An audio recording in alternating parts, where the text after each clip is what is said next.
SC వర్గీకరణలో Relli సామాజిక వర్గానికి అన్యాయం జరిగిందని విజయనగరంలో ఆ సామాజిక వర్గానికి చెందిన పలువురు నిరసన దీక్ష చేపట్టారు. కులగణన తర్వాత మాత్రమే జిల్లాల వారీగా ఎస్సీ రిజర్వేషన్లు అమలు చేయాలని డిమాండ్ చేశారు. ఒకప్పుడు ఫ్రంట్ లైన్ వారియర్స్ అని రెల్లి సామాజిక వర్గాన్ని ప్రశంసించిన నేతలు ఇప్పుడు తమను గుర్తించకుండా అన్యాయం చేస్తున్నారని విమర్శించారు.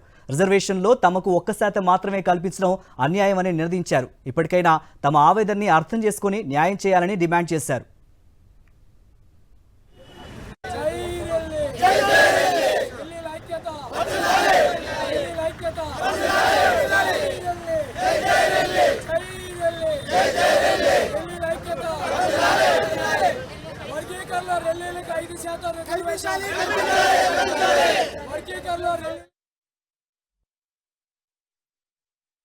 ఆర్య, మీరు దయించి డిప్యూటీ సీఎం గారైన పవన్ కళ్యాణ్ గారు గతంలో ఎలక్షన్ల ముందు రెల్లి బిడ్డను నేననే ఆయన గొప్పగా చెప్పేటప్పటికీ మేము పొంగిపోయాము.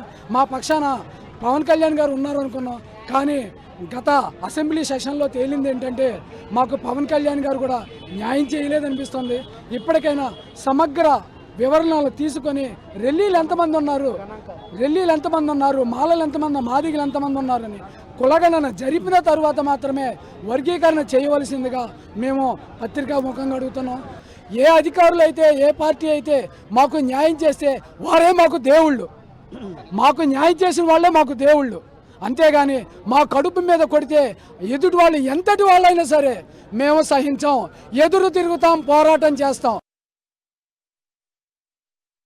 ఏదైతే మీరు మా రెల్లీల కోసం మాట్లాడారో, ఈ కూటమి ప్రభుత్వంకి మా రెల్లీలందరూ రక్తాలు చిందించి మిమ్మల్ని మేము గెలిపించుకున్నాం.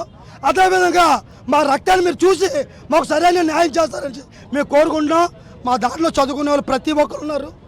కానీ మాకు అవకాశం కలగకపోయిన ఎట్లా మాకు ఐపీఎస్ కానీ, ఐఏఎస్ కానీ, లేదంటే ఎమ్మెల్యేలు కానీ, ఎంపీలు కానీ ఎందుకు లేరు? మా దాంట్లో చదువుకున్న చాలా ఎక్కువ మంది ఉన్నారు. కానీ 1% ఇవ్వడం వల్ల మాకు అందరూ అనగదొక్కేస్తున్నారు.